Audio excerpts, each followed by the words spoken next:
Oh. Is that silly? Hey, sit, sit, sit, sit, sit. Sit. Over. Over. Swim. I will teach you how to swim. Okay, stop. Stop. I will teach. Go like this. Keisha, I think we gotta walk and then we'll tell him to stop, okay? Okay, over. Over. Over. Over. Well. Come here. Well. Okay, let's go get some frogs for a second. Yeah. Okay. What?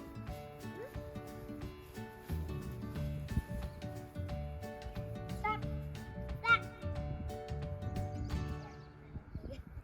Let's do it. Welcome back to the homestead and happy Mother's Day. I just wanted to come out and give you a quick tour of the outside of the homestead because all of a sudden the trees are blossoming and it just looks pretty. I think we're still a couple of weeks away from its peak, but it's pretty good today. Plus, walking through the orchard and the smell of the flowers, even for a dude, is kind of fun. So this is the nethermost parts of the homestead. We don't come out here very often. And I don't think I've talked about this. This is an old 1850s pioneer structure. It's kind of cool. So back in the day, before they were building their rock and adobe houses, they actually lived in this portable structure. You know, they each would have their own version of a temporary dwelling. And so they would wheel this in, or skid it actually, with horses into the old fort. And then when they were building their houses, they'd wheel it out or skid it out to where they're building their rock and adobe homes. So just a cool piece of history. We'll talk about that maybe in another video, but I just wanted to show you all the blossoms. So we have just some of our bushes back here, honeysuckle and lilacs. They're all just finally getting their leaves on them. We call this berry land. We have a bunch of berries through here. We have, well, I won't name them all, but they're just starting to come out. In fact, I forgot what this is. It's not a cranberry. It's some kind of a berry, and I'm sure it's amazing.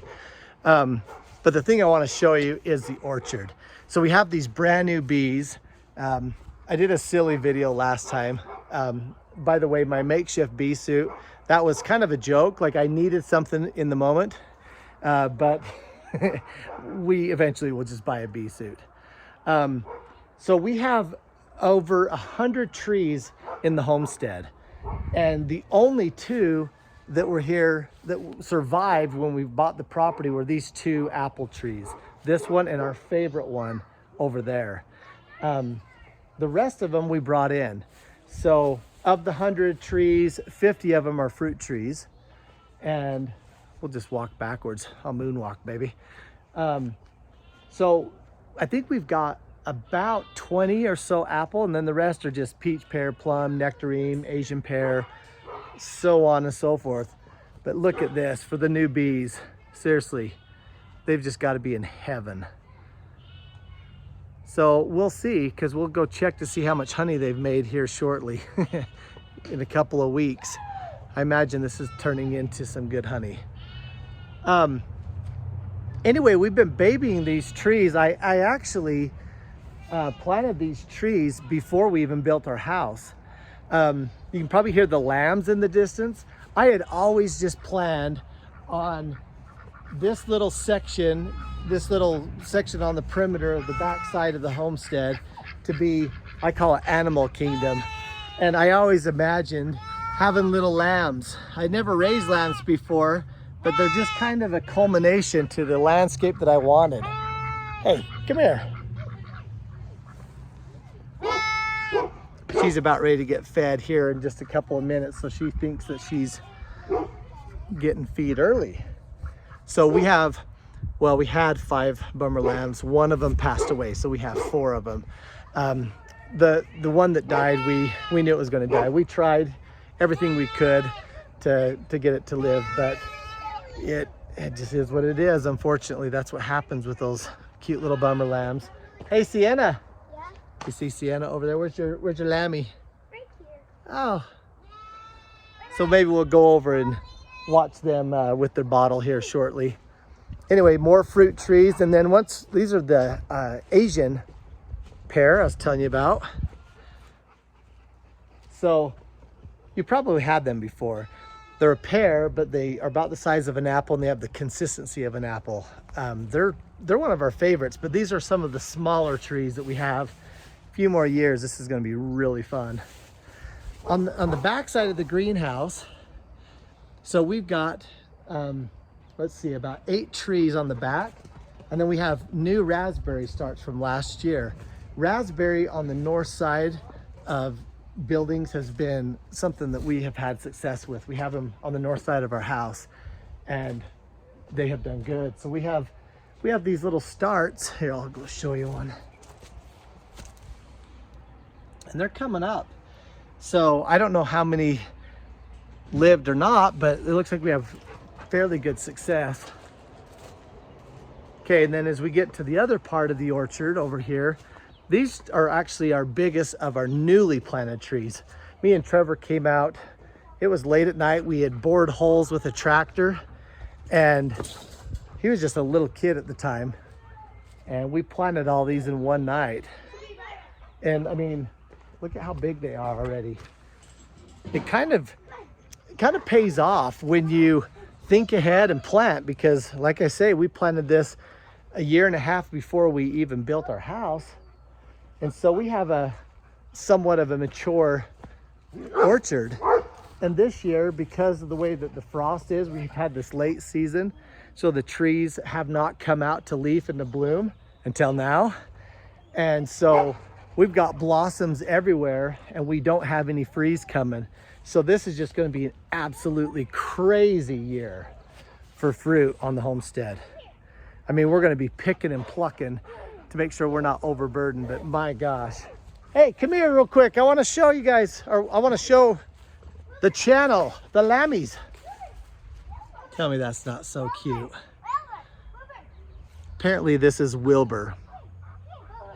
The names are amazing. One's Wilbur, one's Grandpa Joe. Hi, Wilbur.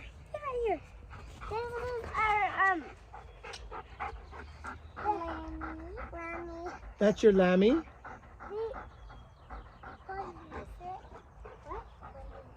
one's Wilbur. This one's Wilbur. This one's Wilbur, she says. Thank you for showing me. And we brought it out. Yeah. So they're still quite a few weeks away from being able to eat grass and stuff. Right now it's just strictly bottle fed. We're actually waking up in the night and feeding them in the night to make sure we give them the best chance to live. And I think, I mean, look at that. Wilbur is going to survive. Oh, that is too cute. Sorry, I can't zoom in when I'm in the selfie mode. Okay, the main thing I kind of wanted to show you for this Mother's Day special is I just want to show you these spring snow crabapple trees. Boy, I'm going to have to hop a fence while filming. That could be YouTube worthy. Gotta fix these gates. All right, hold on. I'll probably edit that out.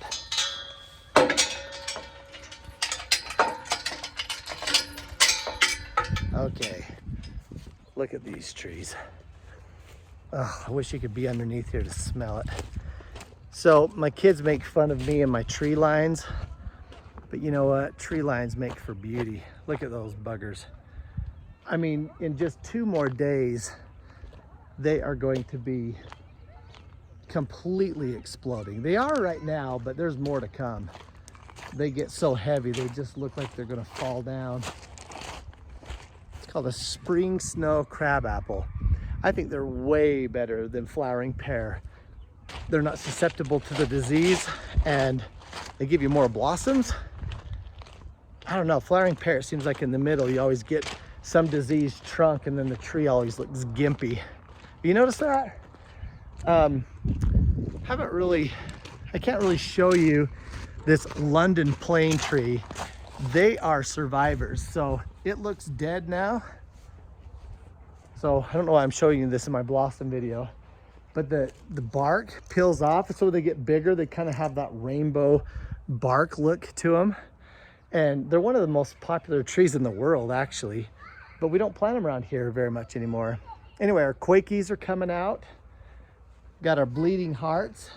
Hey, Tisha, let's come back with Grandpa. Do you guys still do bleeding hearts? It's an older plant, but I just don't think that it gets any better than that. Look at that.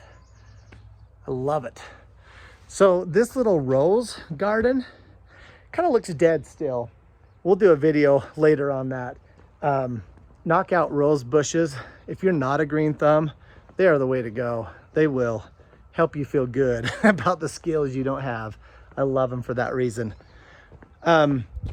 These are a Swedish aspen tree. So they're like a quaking aspen, but in a columnar shape, in a column. And I love them. Honeysuckle is not in bloom, so we're gonna skip past that.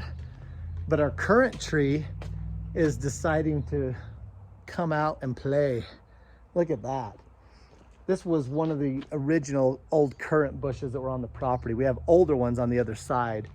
We have somebody renting the cottage, so I'm not gonna go creep over there and show you. But anyway, it's kind of cool to save as many of the plants on the homestead as we could. Like those 2 apple trees. Yeah, I've babied them and they're here to stay. Look at the red bud. Is that awesome? So they just bud right from the tree. Yeah, super fun. Okay, I just want to go around this other side and I'll end my short little video on blossoms. Here, let's scoot out here so you can have a picturesque view of the cottage with the temple in the background and all of the trees. So here in a few days, you can't hardly see this one right here, but that's one of those Somerset honeysuckle trees. So when they come out just bright yellow. You can kind of see the one further on, how yellow that one is. So when that comes out with the yellow, I mean, it's just super cool, especially with the spring snow. Sorry, you're probably wondering, Nate, what does this have to do with greenhouses or prepping? Nothing, has nothing to do with either of it. So, see my tree line? Boom, baby. I love it. Oh, by the way, there's an old video I did, and I cannot remember the name. It was something like a summer house, whatever. It's where I talk about fireplaces and I talk about the old house. If you're into that, that's a good video. I think it's like one of my better videos that, you know, maybe has like 180 views is all. And so I am not good at getting this algorithm to like me, or maybe my videos are just trash. I don't know. So anytime you guys like and subscribe, it helps those be seen, because sometimes I'll put something out and it's like double as, it's like seen twice as much as others, and the only difference is, I don't know, some algorithm. And so I'm always begging to like and have you like and subscribe, because it really makes a difference to the channel. Anyway, so now you're back here with the rest of the spring snow tree line. Isn't that cool? Anyway, I think it's cool. So I just wanted to show you that. Again, happy Mother's Day. I hope it's been a fantastic day. I'll end on a blossom note and maybe a splash note. See splash in the background. All right. I actually have a whole bunch of other videos that are already filmed. I'm just kind of waiting to figure out how to make this grow in the right way. So if you want to help out, that's fantastic. And let me know in the comments some of the things you're interested in. I've got a bunch of lamb footage of these girls feeding the little lambs. If you're interested in that, I'll throw that in all these videos. And some really cool things still happening in the greenhouse. So we're pretty busy on the homestead. I imagine you are too. So good luck. See you next time.